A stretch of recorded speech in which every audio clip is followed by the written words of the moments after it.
আসসালামু আলাইকুম রাহমাতুল্লাহ। এই যে ভিডিওটি দেখতেছেন, এই ভিডিওটি বর্তমানে সোশ্যাল মিডিয়ায় খুব ভাইরাল হয়েছে। এখানে দেখতে পাচ্ছেন যে একটি ট্রাক, গরু ভর্তি একটি ট্রাক বৃষ্টির পানির মধ্য দিয়ে যাচ্ছে, অর্থাৎ বৃষ্টির পানিতে রাস্তাটা ডুবে গেছে। সেই জায়গা দিয়ে একটা গরু ভর্তি ট্রাক যাচ্ছিল। তো প্রথমে ভালো মতো গেলেও পরবর্তীতে দেখা যায় যে ট্রাকটা আটকে যায় এবং অনেক চেষ্টা করার পরে কিন্তু ট্রাকটা ওঠে না। না ওঠার কারণে ট্র্যাকের ভিতরে যে গরুগুলো থাকে, গরুগুলো কিন্তু একটু ভয় পাচ্ছিল। ট্রাকওয়ালাও ভয় পাচ্ছিল যে কোনো বিপদ না হয়ে যায়।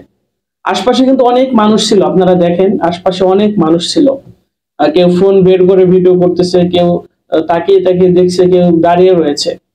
ঠিক তাদের পাশে কিন্তু সাদা জুব্বা পরিহিত, মাথায় টুপি পরা কয়েকজন ছেলে ছিল, যুবক ছিল। তারা কিন্তু ফোন দিয়ে ভিডিও করে নাই, দাঁড়িয়ে থেকে দেখেও নাই।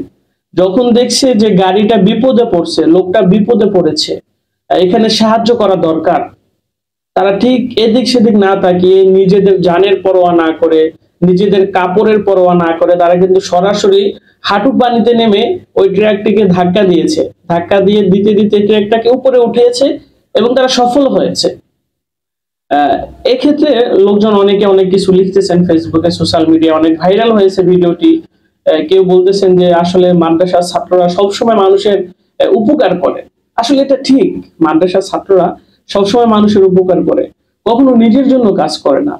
তারা চায় দেশ জাতি মানুষ মানবতার জন্য কাজ করতে। তার একটা প্রমাণ এই ভিডিওটা। আপনারা দেখেন আশপাশে অনেক মানুষ ছিল, ওই কেউ তো আগালো না, মাদ্রাসার ছাত্ররাই সবাই আগিয়েছে।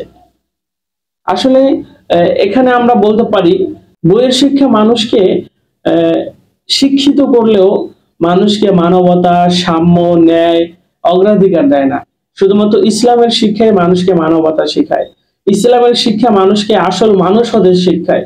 ইসলামের শিক্ষা, কোরআন হাদিসের শিক্ষা মানুষের পাশে মানুষকে দাঁড়াতে শেখায়। বইয়ের শিক্ষা আমি জানি না কতটুকু মানবতার কাজ, মানবতা শিখায়।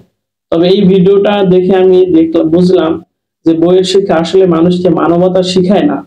ইসলামের শিক্ষাই মানুষকে মানবতা শেখায়, ন্যায়ের শিক্ষা শিখায়, ন্যায়ের শিক্ষা দেয় ইসলামের শিক্ষা। এই জন্য আমি আপনাদের সকলকে আমার নিজের থেকে একটা রিকোয়েস্ট করতে চাই, সেটি হচ্ছে আমাদের ভিতরে অনেক মানুষ আছে যারা মাদ্রাসার ছাত্রদেরকে একটু কটু চোখে দেখে, একটু ভিন্ন চোখে দেখে। আপনাদের কাছে রিকোয়েস্ট থাকবে, আপনারা এরকম কটু চোখে বা নিম্ন চোখে মাদ্রাসার ছাত্রদেরকে দেখবেন না। মাদ্রাসার ছাত্ররা মানবিক, মাদ্রাসার ছাত্ররা আদর্শবান, মাদ্রাসার ছাত্ররা পরোপকারী। এই জন্য সবাই মাদ্রাসার ছাত্রকে ভালোবাসবেন।